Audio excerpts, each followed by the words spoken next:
नमस्कार दोस्तों। एक गांव में एक गृहस्थ गरीब जाट रहता था। विपदा का सताया, भाग्य का मारा। संयोग की बात ऐसी बनी कि एक बार आधी रात के आसपास ऐसा विकट तूफान मचा कि उसकी पुरानी छत हिचकोले खाने लगी। सू सू करती चारों तरफ से हवा बहने लगी। ठंडी हवा के थपेड़े, बादलों के गहरे में सुनाई पड़ती गर्जना। हवा कहे कि मैं आगे, बादल गरजे कि हम आगे, बिजलियां कड़के कि हम आगे। इन सब के बीच जाट का छप्पर कहीं कहीं से टपकने लगा। दुखी मन से जाट जाटनी खुद ब खुद एक दूसरे के दुख को निहारने लगे। फिर जाटनी ने दुखी मन से कहा कि जिसे परले की रात कहते हैं, कहीं ये रात वह तो नहीं है। जाट ने उत्तर दिया, परले हो जाए तो और चाहिए ही क्या। पत्नी खुशी जतलाते हुए बोली, तो फिर आपको क्या लगता है। फिर एक गर्म विश्वास के साथ जाट के मुंह से बोल निकले, अपने ऐसे भाग्य कहाँ, पर तेरा हृदय तो सच्चा है। बता तुझे क्या लगता है। बिजली की चमक लुप्त होते ही घरवाली का चेहरा अथाह अंधकार में डूब गया। कहने लगी, दुखियारों के बुलाने पर तो मौत भी नहीं आती। उसके बाद दोनों पति पत्नी पत्थर की मूर्तियों की तरह अविचल और चुपचाप बैठे रहे।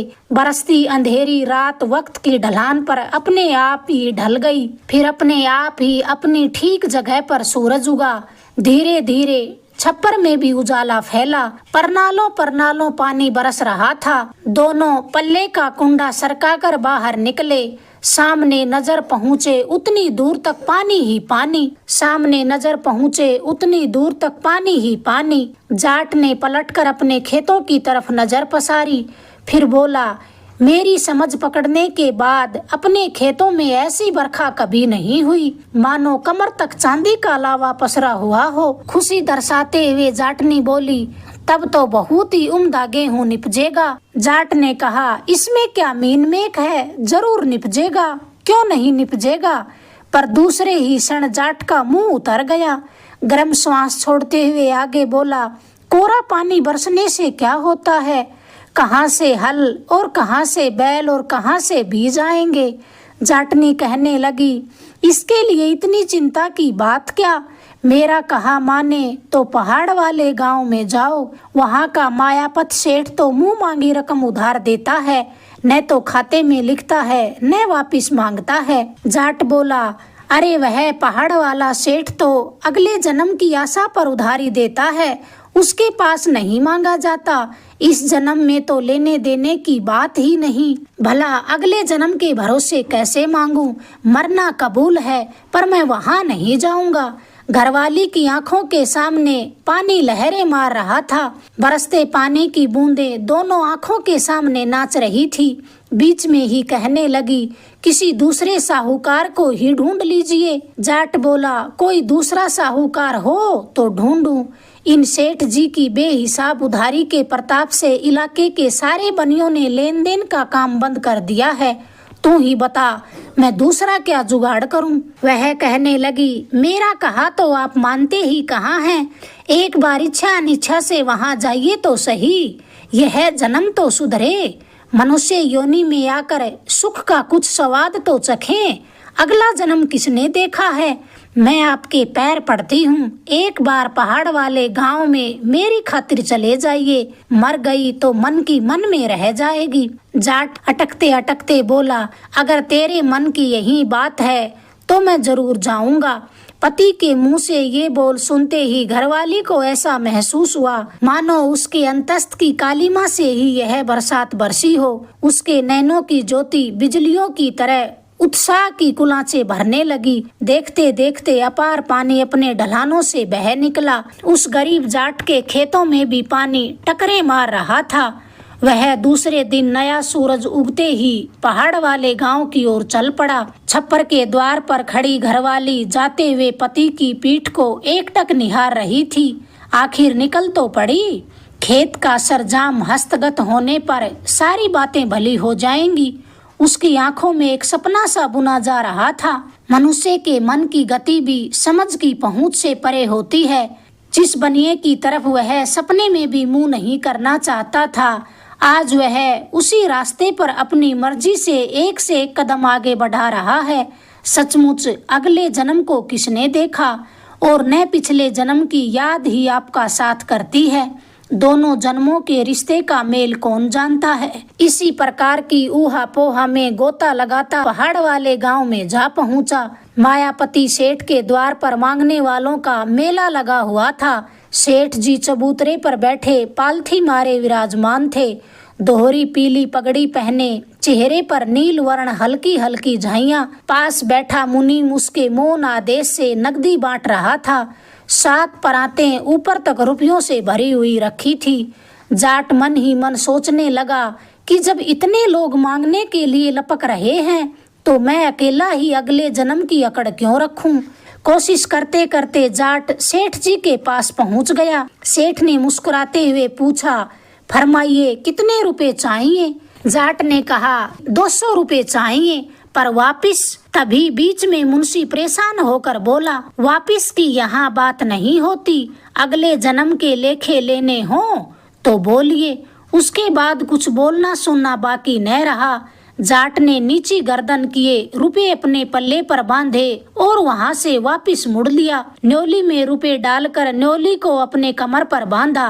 नकदी का यह भार बढ़ते ही उसको ऐसा महसूस हुआ मानो वह फूल की तरह हल्का हो गया है। सोचने लगा, अब तो बैलों की फबती जोड़ी, उम्दा हल, बेहतरीन बीज, उसकी मनसा के मुताबिक सारे काम हो जाएंगे।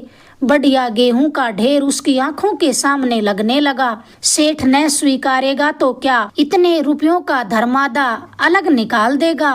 फिर न तो कबूतरों का दाना खत्म होगा, न उसके भंडारों में अनाज खत्म होगा। इतने वर्ष व्यर्थ ही अभाव में भुगते। रास्ते चलते तालाब की पाल पर नजर पड़ते ही जाट को प्यास महसूस हुई। शौक से दौड़कर तालाब की पाल पर चढ़ गया। कमोद सरीखा लहराता निर्मल पानी था। दोनों हाथों से पेट भर के पानी पिया।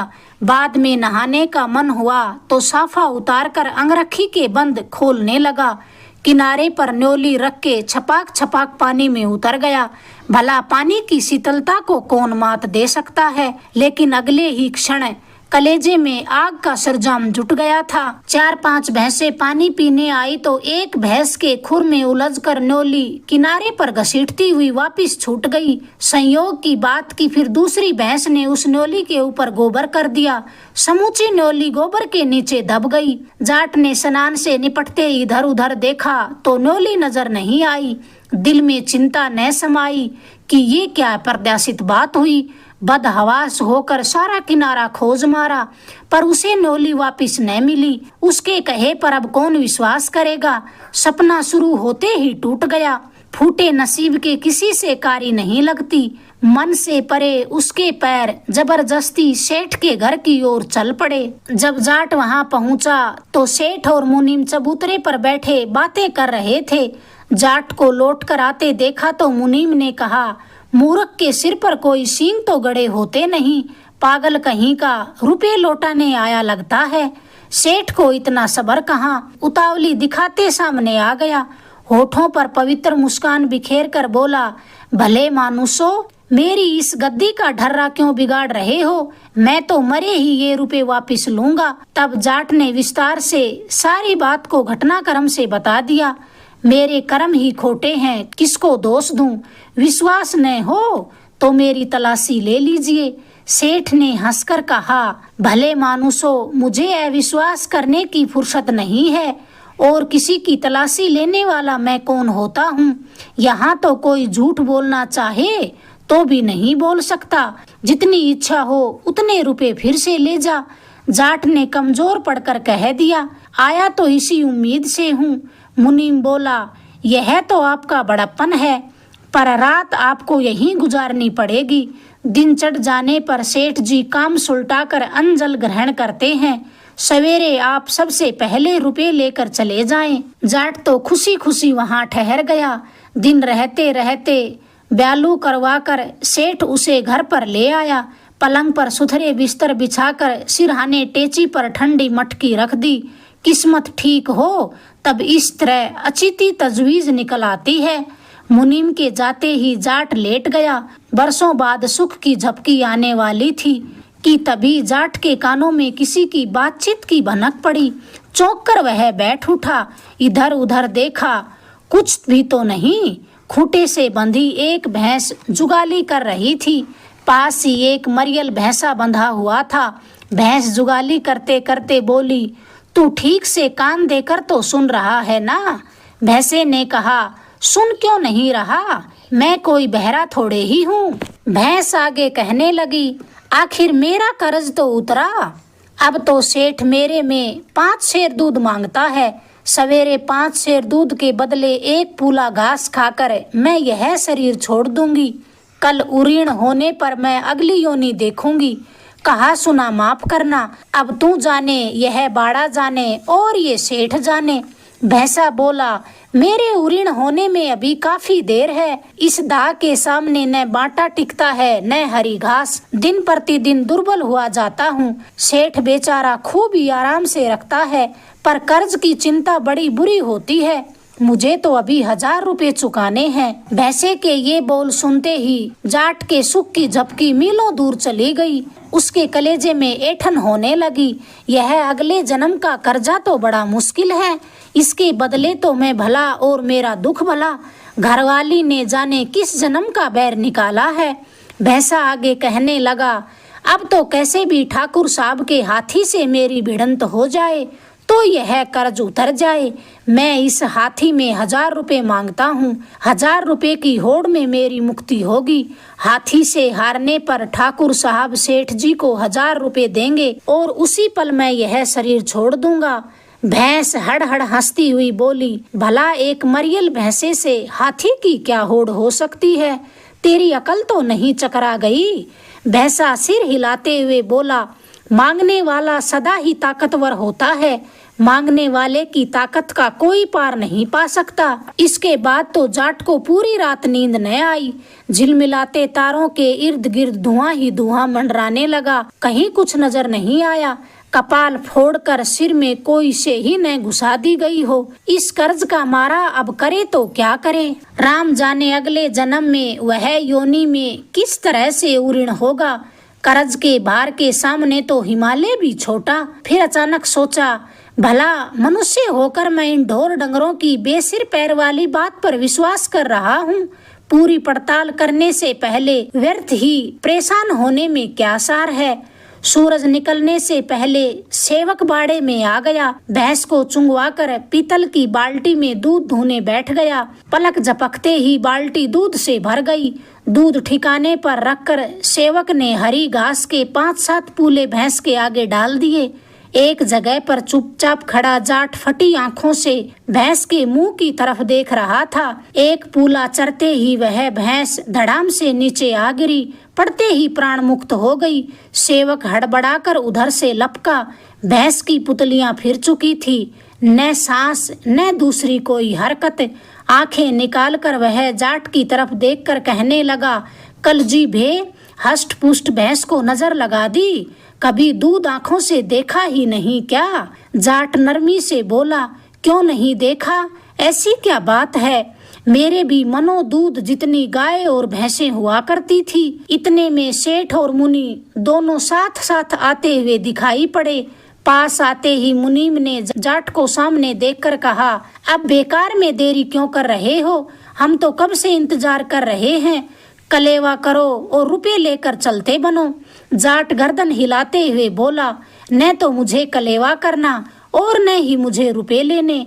सेवक ने बीच में ही व्यंग्यपूर्ण कहा, 1000 रुपए की भैंस को नजर लगाकर मार डाला। अब किस मुंह से ये खाना खाने की हाँ भरेगा? फिर उसने सेठ के पास खड़े हो भैंस के मरने की बात बताकर कहा, बड़ी बुरी अप्रत्याशित बात हो गई। भैंस को नजर लगते ही नीचे गिरती नजर आई। जाट ने शांत स्वर में कहा, पहले इस दूध को तोल लीजिए, फिर मैं इस बात का मतलब बताऊंगा। दूध तोला तो पूरा 5 शेर, न एक बूंद कम न एक बूंद ज्यादा। फिर जाट ने शुरू से भैंस और भैंसे की बातचीत सुनाई। सेठ और मुनीम दोनों हक्के बक्के होकर सुनते रहे। जाट ने कहा, सेठ जी, अगले जन्म की उधारी तो किसी कीमत पर नहीं डूबती। पहले अनजाने में आपसे 200 रुपए लेने की भूल तो मैंने कर ली, पर अब तो मरे भी अगले जन्म के भरोसे उधार नहीं लूंगा। सेठ जी सारी बात जानते हुए भी अनजान बनकर कहने लगे, जन्मते हैं उनको तो मरने का कुछ न कुछ बहाना ही चाहिए। मेरे विचार से तो आपने कोई बुरा सपना देखा होगा।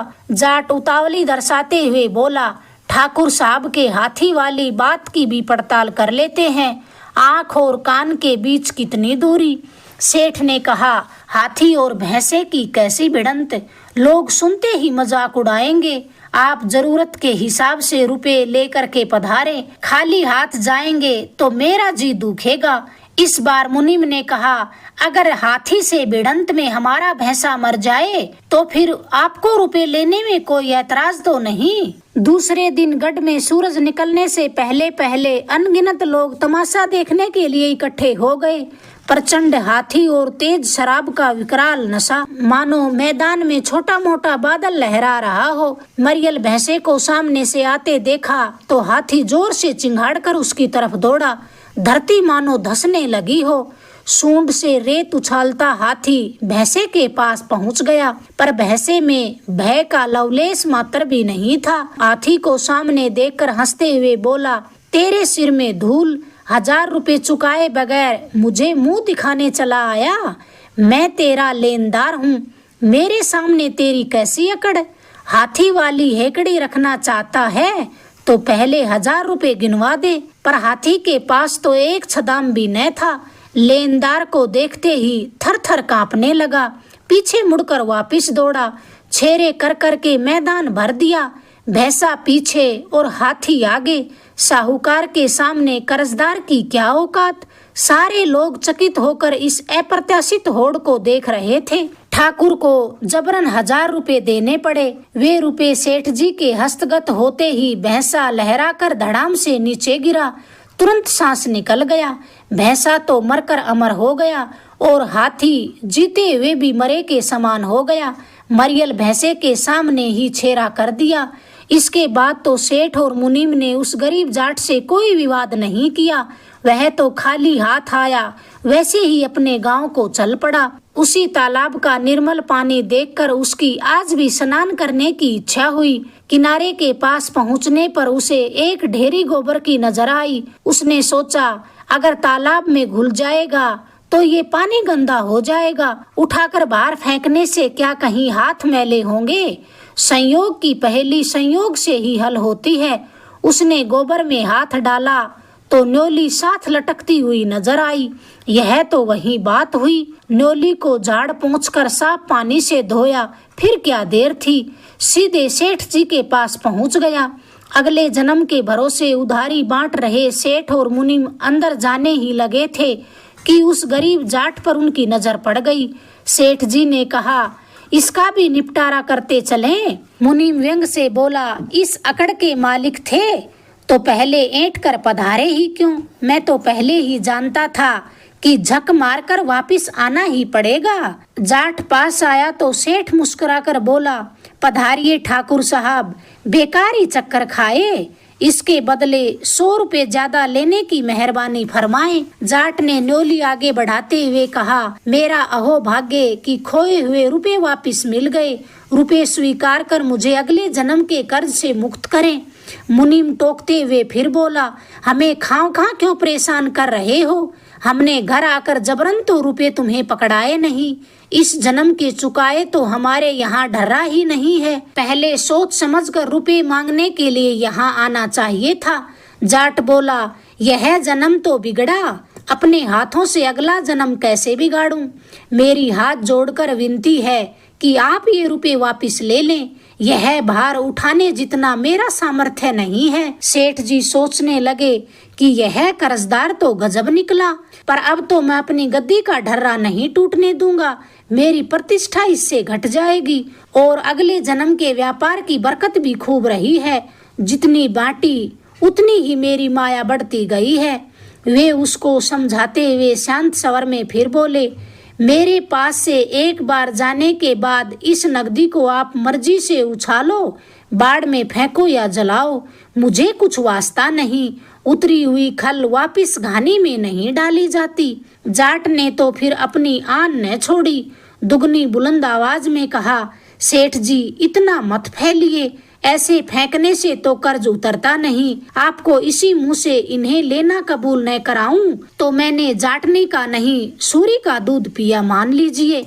इस जिद और वचन के साथ जाट ने अपनी कमर पर फिर से वह न्योली बांधी, अभिवादन करके जल्दी ही घर की तरफ चल पड़ा। मन में नई नई बातें गढ़ते तोड़ते अपने गांव पहुंचा। खुली जमीन पर खड़ी पत्नी पति का इंतजार कर रही थी। पति ने तो देखते ही ताने तिसने करते घरवाली को आड़े हाथों ले लिया कि उसी की वजह से उसकी मत मारी गई, वरना मरे ही किसी के आगे हाथ न पसारता। एक एक कर उसने सिलसिलेवार सारी बात जाटनी को बताई। अंत में कहा, बड़ भागिन अब तू ही बतला कि इन रुपयों का मैं क्या करूं और क्या न करूं। जाटनी तसल्ली से समझाने लगी, बढ़िया खेत गोड़िए, उम्दा बीज बोइए, सोनी पड़ी धरती में हरियाली सहलाएगी। अनगिनत पंछी दाना चुगेंगे, तब उनकी चोंचें आपको आशीष देंगी। इज्जत मान बढ़ेगा। घर की जरूरत का अनाज कोठार में डालकर उभरता अनाज बेच दीजिए। वापिस ब्याज सहित रुपए हस्तगत होने पर आपकी मर्जी, वैसा कीजिए। जाट ने गर्वित होकर कहा, भली मानुष, मुझे तो आज पता चला कि तू बहुत ही समझदार है। तुम्हारे कहते ही मैंने सारी युक्ति सोच ली कि कैसे मैंने सेठ का कर्जा चुकाना है। अब तुम देखती जाओ। और फिर उस दिन के बाद जाटनी देखती रही और उनकी गृहस्थी में नए नए होने वाली वैसी बातें फलती गई। नगदी के बल पर नागौरी बैल, बेवरा हल, उम्दा बीज के प्रताप खेतों में जबरदस्त गेहूं पके, अनाज और चारे के ढेर लग गए। दोनों की मुराद पूरी हो गई। गरीब जाट की युक्ति दिनों दिन कारगर होने लगी। 100 ओडों के साथ पति पत्नी लगे। 100 गिनती के दिनों में ही बढ़िया तालाब खोद कर एकदम तैयार कर लिया। सुनसान घने जंगल में आसपास कोई ताल तलैया भी न था। आषाढ़ की पहली बरसात के आगमन में ही तालाब में निर्मल पानी भर गया। फिर इसके बावजूद भी उस गरीब जाट के दिल में क्या खीज समाई कि किसी पंछी जानवर को एक चोंच ही पानी न पीने दे। दिन रात तीर कमान लिए तालाब की पाल पर खड़ा होकर रखवाली करने लगा। मजाल की कोई चिड़िया पखेरू तीर की मार के नजदीक आ जाए। जानवर तो तीर की सनसनाहट सुनते ही भाग जाएं। संयोग की बात ऐसी बनी कि एक बार लखी बंजारे का काफिला वहां पर रुक गया। 2 दिनों से प्यासे बैल पानी की चमक को देखकर तालाब की तरफ दौड़ पड़े। जाट तीर कमान लेकर सामने खड़ा हो गया। कड़क कर ललकार कर बोला, कड़क कर ललकारा, खबरदार, जान प्यारी है तो बैलों को रोक लो, वरना एक एक को बींद डालूंगा। ललकार सुनकर लखी बंजारा रथ से नीचे उतरा। कहने लगा, भाई तू ये कैसी दुश्मनी निकाल रहा है? मेरे बैल प्यासे हैं। मुश्किल से खोजते खोजते यह तालाब सामने आया है। अनगिनत गो हत्या का पाप तेरे सिर पर मंडेगा। तू ये कैसा पागलपन कर रहा है? तब जाट ने प्रत्युत्तर दिया, इस पागलपन का कसूरवार मैं नहीं हूँ। पहाड़ वाले गांव का मायापति सेठ है जो अगले जन्म के भरोसे उधारी का धंधा करता है। उसके पैसों से यह तालाब खुदा हुआ है। बैलों को बचाना चाहते हो तो उसकी इजाजत लेकर आओ।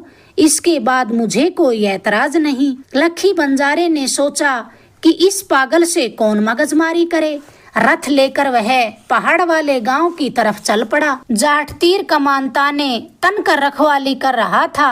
रथ पलक झपकते ही ठिकाने पहुंचा और पलक झपकते ही लौट कर आ गया। बंजारे के साथ हड़बड़ाए से सेठ और मुनीम भी नीचे उतरे।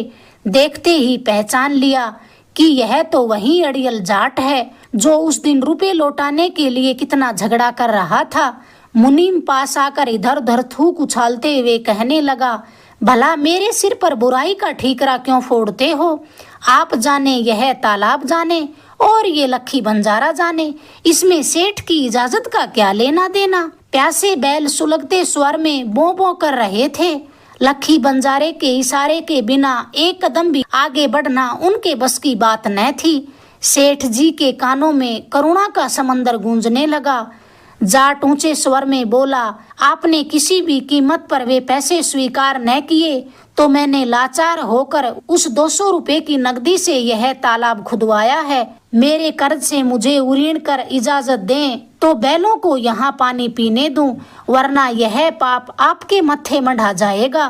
प्यासे बैलों की दुर्दिली पुकार से कानों में मानो मवाद के रेले उतरने लगे। अगर इसको अनसुना करे तो सेठ के 7 जन्म बिगड़े। गंवार राघड़ जाट ने कैसी उल्टी पहेली बुझाई। सेठ जी का दिमाग मानो भट्टी सा सुलगने लगा।